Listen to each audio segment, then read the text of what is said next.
Here we go. On the second page of my journals is a section up here, 5 things that I'm grateful for and why. And again, gratitude is one of the highest vibrations that anyone can experience as we move through this life. And we keep moving through challenges because every time we move through something, we grow, right?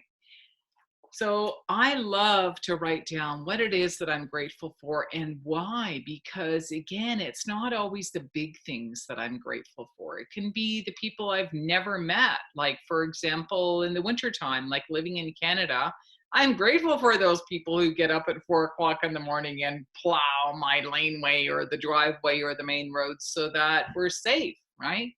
So I don't know those people, but again, it's the practice of being grateful and having that energy in your heart and increasing the vibration that keeps us on this spiritual path.